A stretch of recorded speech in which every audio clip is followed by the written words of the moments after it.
আসসালামু আলাইকুম। আমি একটা দাড়িপাল্লা বানাইলাম। এটা হচ্ছে পিভিসি বোর্ড দিয়ে টুকরা টাকরা বোর্ড অনেক অ্যাড করে। তো আমি একটা দাড়িপাল্লা বানালাম সমান সমান।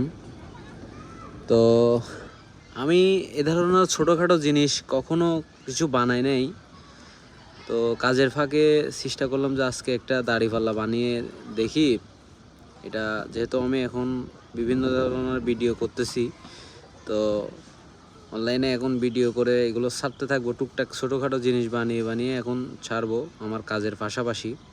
যেহেতু আমি বোর্ড নিয়ে কাজ করতেছি, বোর্ড নিয়ে আমার কাজ, বিভিন্ন কালারের বোর্ড দিয়ে বিভিন্ন বোর্ড দিয়ে কাজ করে আমরা কালারিং করে থাকি।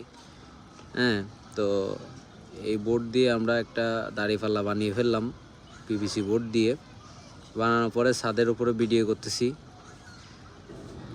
আমরা ছাদে কাজ চলতেছে, কুলসিতে কাজ করতেছি, ওই সময় এই দাড়িপাল্লাটা বানিয়ে আমি আবার এখানে লিখেও দিছি।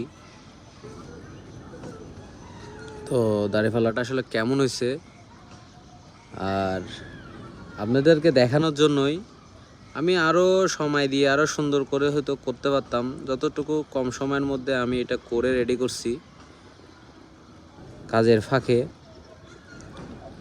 তো দাড়িপাল্লাটা আসলে কেমন হয়েছে আপনারা একটু জানাবেন এবং সুন্দর হইলেও বলবেন যে ভাই দাড়িপাল্লাটা আসলে বানানো সুন্দর হয়েছে। আমি এখানে লিখছি দাড়িপাল্লার কাজ মাফা সমান সমান। দাড়িপাল্লা দিয়ে বিভিন্ন কাজ করা হয়, আর এটা হচ্ছে জামাত ইসলামের লোগো। দাড়িপাল্লা বিভিন্ন দলের বিভিন্ন লোগো আছে, তো দাড়িপাল্লা হচ্ছে জামাত ইসলামের। তো আমি কারো লোগো নিয়ে যে কাজ করতে হবে এরকম না, দাড়িপাল্লাটা বানানোর এটা ইচ্ছে হয়েছিল। আমি আস্তে আস্তে আরও অনেক কিছু বানাবো, তো এটা প্রথম বানাইলাম।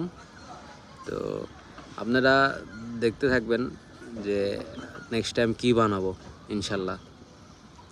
দাড়িপাল্লাটা বানাইছি, আপনাদের মন্তব্যটা একটু জানাবেন। আসসালামু আলাইকুম।